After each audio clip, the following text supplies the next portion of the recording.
Hey, what's going on, everybody? This is that dysfunctional gamer coming at you from TG, and we are career path in video. Also, you. Anywho, a little bit more with Guild Wars 2. Here I am playing an Asura Elementalist. I have to say, out of the whole, even though I only had maybe a few hours of time with the Asura Elementalist, I probably had the most fun. Now, I will say the voices do not, absolutely do not match these little characters. I was expecting something squeaky. Like I was figuring, it'd sound like freaking Five Goes West or Minnie Mouse, something like that. I just, I really wasn't expecting, for them to sound like straight up, because this one's a female. I wasn't expecting it to sound like a normal woman. I was expecting something kind of creepy sounding even, which I would have been okay with because I would have expected it. But the animations on these characters are freaking hilarious. I mean, these guys, uh, and you'll see, but when you're running around, they're very animated. They don't just run, like see running around. I'm like, it's very animated, and they flip, which is cool, and they almost fall, and they jump, they swing their arms. I think it's cool. They're a lot of fun. I mean, look at that. I just get a kick out of just jumping with these guys. I mean, it's hilarious. And to top it off, the Elementalist class is actually really fun, and I'm not one that's accustomed to playing a caster class. I just decided to go ahead and do it just to do it. I mean, like for example, in World of Warcraft, I do have a max level priest, that I use as shadow priest, or used to, and I also have a max level warlock, but I don't really play that much. I used to have more fun with my warlock back in Wrath, but now the gameplay is all kinds of funky and it's not very forgiving. And if you're like me, I tend to fat finger some shit, so I screw up. I'm only human. It's not like I'm a freaking robot or some shit. But yeah, I normally play melee classes, also because I'm very accustomed to tanking. So that's my usual thing. I have a max level warrior, DK, all that shit.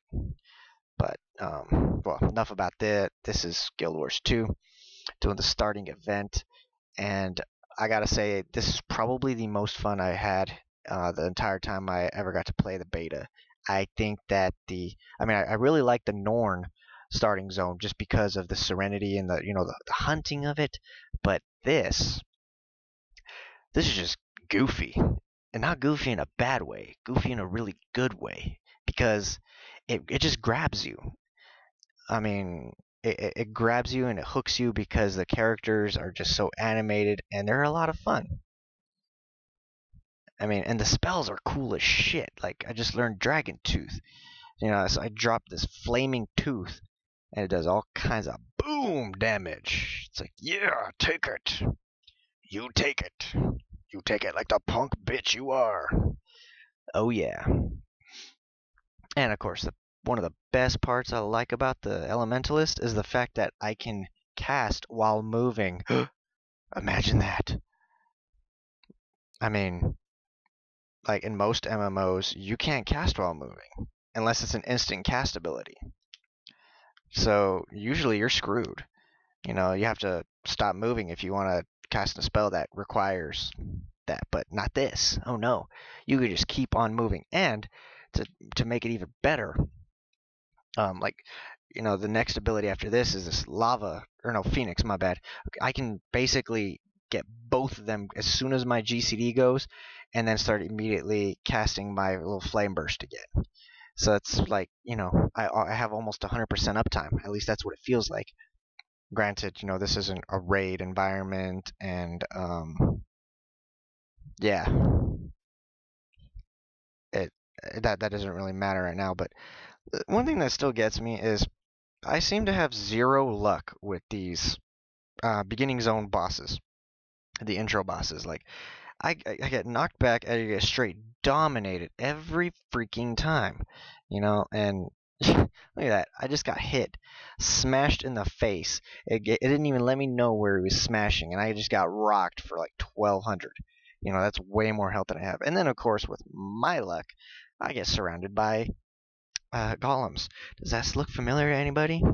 Maybe my Norn Thief video where I got surrounded by freaking little worms. I mean, it's ridiculous.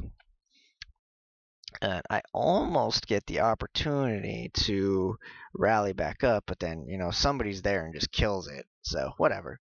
I don't care. I mean, I can't seem to figure out why I keep dying on those. I don't know. I mean, sometimes I can get back. Like, I think on the human I managed to get back, and I actually managed not to die once, but that was the only time. I haven't tried any of the... I mean, I've only tried human, char... Did I die on char? I don't think I died on char. The very first thing. I don't remember dying. And the intro boss. No, I didn't.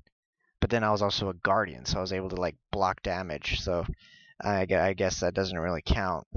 That and there was way more people. Of course, that was also the first day of the beta, so that makes a huge difference. But I mean, just look at these characters. They're just so cute. You just want to like pinch their cheeks or something. I mean, they look like a cross between a gremlin, a rat, and I don't even know what. And the weird thing is you can't. It's like difficult to tell which one's male and which one's female until they talk. I mean, because they look like exactly the same. I mean, the females don't exactly have boobs. That's generally an indicator for every other race in any other game, or say for the char, the the males look more like ferocious looking, whereas the females have a more sleek look to them. Same concept as think about Worgens in WoW. The females kind of look more like foxes than they do werewolves, which is kind of stupid, but whatever. Yeah, I mean, the weird thing about the Elementalist that I, later discovered, because I wasn't really paying attention that much. I was just having fun, goofing off, jumping around, doing flips, and just checking out the silly animations. When unlike other jobs, when you're learning your skills, you have more than one attunement. You have 4 because you're an elementalist. So you can control fire, water, air, and earth. What does that mean?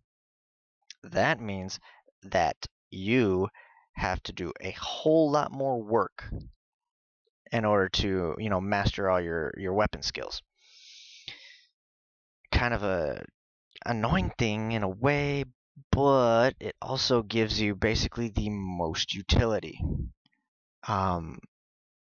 which isn't a bad thing. Now, and from what I can gather too, because I've been wondering like who's dedicated to healing. I mean, guardians can heal some, depending on their weapon. Everybody can self heal. That was a complaint I heard from one guy because he was bitching about PvP. He's like, "Oh, you can self heal. Everybody can self heal. Nobody has an advantage." Yeah, okay. So who cares if no one class has an epic advantage? I mean, everybody's gonna be everybody. Someone's kryptonite. Someone has a kryptonite. That's just the way it is. There is always going to be a way to counteract what somebody else does. Like for example, dueling a melee class as a ranged, you will generally have an advantage unless, of course, you're like a rogue and you can close the distance very quickly and stun them and do whatever like that. But oh freaking well. But in terms of healing, I was wondering, who has like a lot of healing? It didn't seem like anybody did. I mean, my buddy that I'm playing with here, he is playing a necromancer, which is kind of cool because like when he has his staff, it creates this black energy that comes out of it, and it makes it look like a scythe, which is really cool. But what thing I noticed is once I realized that I had to master more attunements, um, I think my favorite is, but I don't know, my favorite is like between fire and air. Because what I like about the air is that when you're channeling your thunderbolt ability or whatever, it bounces targets, and it doesn't seem to have a max target as either. Just if there's targets nearby what you're aiming at, it jumps to it, and it'll jump to the next one and to the next one. So that's a lot of AOE. But the water attunement, as I would, at first I was thinking, okay, it's going to be completely damaged. It's going to be like Frost Mage maybe in World of Warcraft, but in reality, it is actually more like a Chloromancer type mage from Rift. And what I mean by that is it it's very healing centric. Like your original attack that you can get, at least with a staff, from what I gathered. I think it was a staff anyway. Um, yeah, it was a staff. My mistake. Uh, the first thing you can do is it shoots. It doesn't do much damage at all, but it splashes back, and any friendly target nearby gets a heal. It's a modest heal, but it's still a heal. And obviously, the more powerful you are, the more powerful it's going to be, the more damage it'll do, the more healing it'll do. And yeah, so, and then it's got all kinds of other, like a healing rain or this wave that you can put. Now, this is actually cool. Like, I ran up to one already, as you saw, and I was like, what the hell is this? Then I actually looked at it, and I realized, when I read the event info, you have to play chess. It's like a form of chess, but it's really only one thing. So in reality, it's more like a battle bot wrestling match or whatever. But honestly, whoever steps in front of their opponent first is pretty much screwed. And and then not only that, but the responses is a bit weird. But it was cool. It was a nice touch, I suppose. I move my guy forward, but then I screw up on my turns, and then I didn't realize it doesn't make it clear that you actually have to make sure your dude's facing. I figured it would just automatically lock on.